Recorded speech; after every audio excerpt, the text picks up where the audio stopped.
Hola oyentes de Radio Sefarad y bienvenidos a este programa Yiddishkeit, el renacer de las instituciones con Varda Fishbein. ¿Qué tal, Varda? Hola Jorge, hola a los oyentes de Radio Sefarad.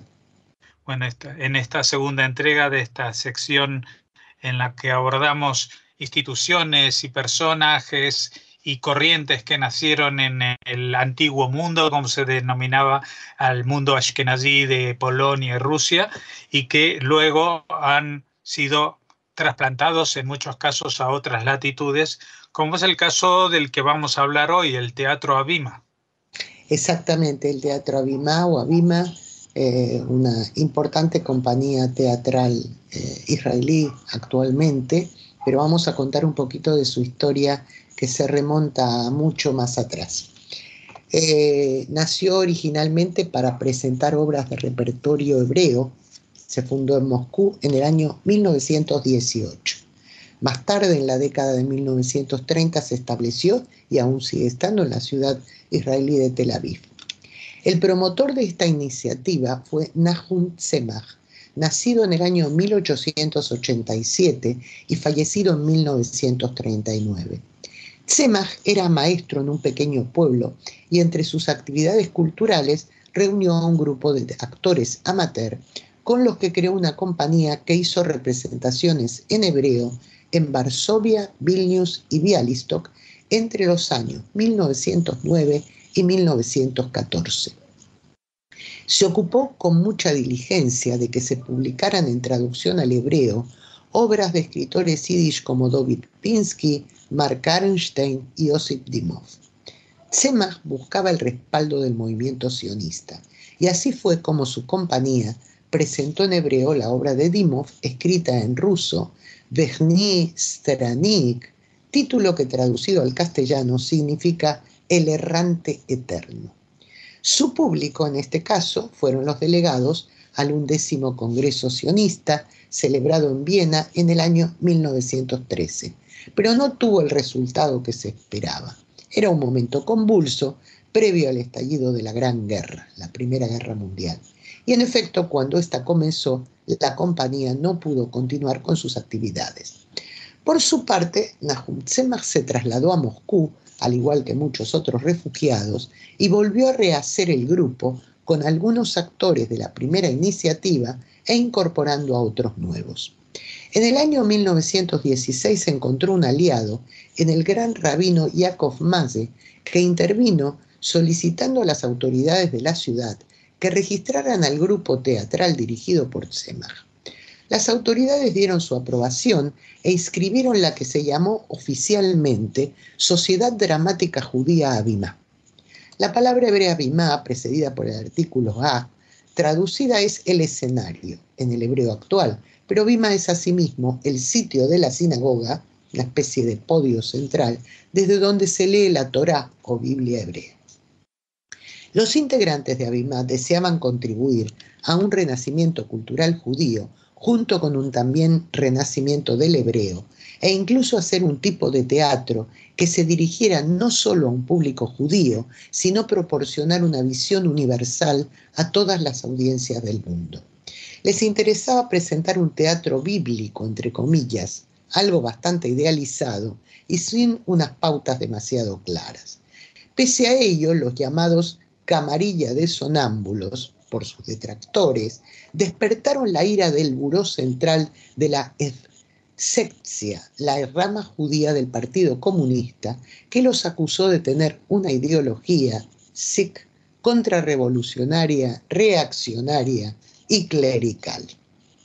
A la vez que esos detractores, Habima tuvo también en la misma época grandes defensores procedentes del mundo de la cultura, entre ellos Konstantin Stanislavski, creador del método actoral que lleva su nombre, o el literato Maxim Gorki.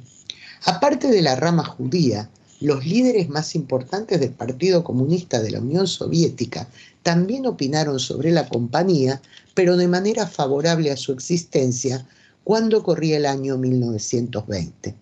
Y pese a que se involucró el propio Lenin, y Stalin citó en un discurso ante el Comité Central su aprobación de esta compañía, otros niveles orgánicos del Partido Único, continuaron hostigando al teatro hasta que la compañía no tuvo más opción que abandonar la Unión Soviética en el año 1926.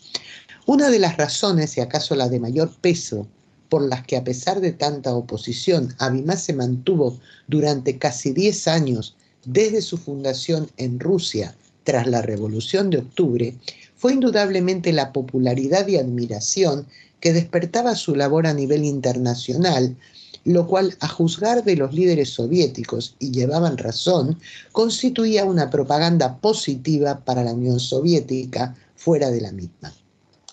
El apoyo de Stanislavski al nuevo proyecto no solamente fue verbal, sino que también se dedicó a la formación de los actores de la compañía, inicialmente amateurs, para que desarrollaran sus capacidades y se convirtieran en profesionales.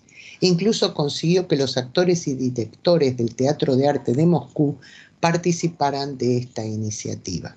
Desde el año 1917 hasta 1922, Evgeny Vakhtangov fue director artístico de Abimá, que en los años 20 del siglo pasado era conocido como el estudio bíblico del Teatro de Arte de Moscú.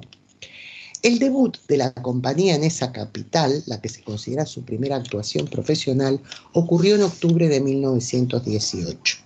El programa consistía en una pieza de un solo acto que retrataba la vida judía en la Europa del Este e incluía textos de Itzhak Leibush Pérez, Shlomo Mash e Itzhak Katzenelson, entre otros. Más tarde, esta creación se convirtió en un hito histórico teatral conocido como Neshef Bereshit, atardecer del comienzo. En esa década de 1920, las representaciones del teatro rompieron con los moldes habituales por su sorprendente originalidad. No solamente fue el lenguaje de las obras que montaban, sino también la fusión de lo que en aquel momento eran técnicas de dirección rusas de vanguardia con tramas procedentes de la Biblia, del folclore y de las leyendas tradicionales del pueblo judío. Así fueron las puestas en escena, por poner solo algunos ejemplos, de Ayehudi Anichi, el judío eterno de David Pinsky, o a Golem, el Golem de Leivik, presentada en 1925. Mención aparte merece la obra puesta en escena en el año 1922 sobre el texto del Dibuk, la obra ya clásica de Shlomo Ansky, bajo la dirección de Vakhtangov, donde se funden lo sagrado y lo profano. Curiosamente, la compañía actuaba para públicos que en líneas generales no conocían la lengua hebrea, de manera que debían poner el acento, valga la metáfora, en el lenguaje corporal no verbal, creando así una nueva y revolucionaria faceta de la interpretación teatral. En ese sentido, el Dibuk representado por Abimá fue una obra de referencia del teatro del siglo pasado que ejerció una gran influencia en directores famosos del mundo entero, al inglés Peter Brook o Jerzy Grotowski en Polonia.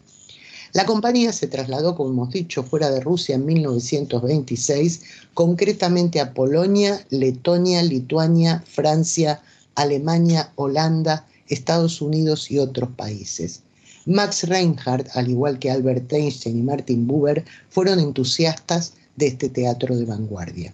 Un año después, la compañía se dividió porque su creador, Tzemach, y varios actores decidieron quedarse en Estados Unidos. El resto regresó a Europa y se dividió una vez más. En este caso, parte de los actores volvieron a Rusia y otra parte emigró a la entonces Palestina bajo mandato británico. Estos últimos cumplieron con el mismo propósito inicial de Abimá. Tal como es sabido, finalmente se convirtió en el Teatro Nacional de Israel. Corría el año 1945 cuando la compañía construyó un edificio en Tel Aviv y fue utilizado incluso antes de finalizar las obras. Abimá fue confirmado a nivel oficial como Teatro Nacional Israelí en el año 1958, el mismo en que se le otorgó el Premio Israel de Teatro. Bajo la dirección del arquitecto Ram Karmi, en el año 2008 comenzaron las obras de remodelación del edificio original que se extendieron a lo largo de 4 años para reabrirse en los inicios de 2012. Está situado, incluso hoy, en la plaza llamada Abimá, en el centro de Tel Aviv. Uno de los hitos del Teatro Nacional Abimá fue estar entre los pioneros en programar obras en yiddish y en hebreo. La gran actriz Hannah Robina, nacida en 1889, ya tenía más de 90 años, aunque seguía haciendo el papel de Lea, la doncella de la obra El Dibuk. En su libro de memorias de 1939 podemos leer su relato sobre los comienzos de la compañía. Los actores jóvenes que querían unirse a la compañía, decía, eran los típicos comunistas rusos que nada sabían del nacionalismo judío y a los que la lengua hebrea les era completamente desconocida. Lo primero que tuvo que hacer Tzemach fue explicarles la idea de Abimá y convencerlos para que creyeran en ella. En cambio, con otro grupo de jóvenes que también se acercaron al estudio, la situación era opuesta. Tzemach los incorporó, pese a su falta de formación actoral, por sus ideas nacionales judías y por su conocimiento del hebreo. Lo valioso de la labor de Tzemach fue conseguir la unión de ambos grupos en un todo único. Y bien, como hemos hecho anteriormente y haremos en general, vamos a decir dos palabras acerca del fundador, que, como hemos dicho, era el director teatral Nahum Tzemach, nacido en el año 1887, como también hemos dicho, en Volkowisk.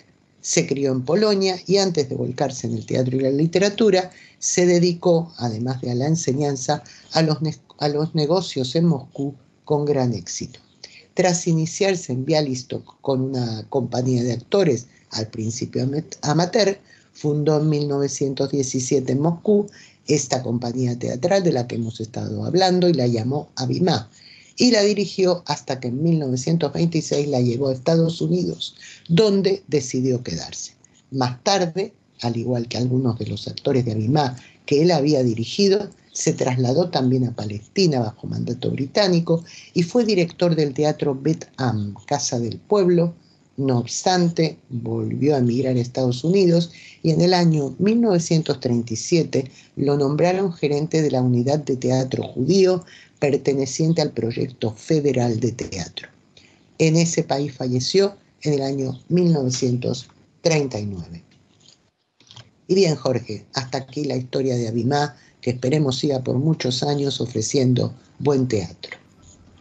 Pues muchas gracias, Varda Fishbein. Seguiremos escuchando tus historias sobre el renacer de las instituciones judías que había en el este de Europa, en otros lugares, en esta nueva sección del Yiddishkeit. Hasta la próxima. Hasta la próxima, Jorge.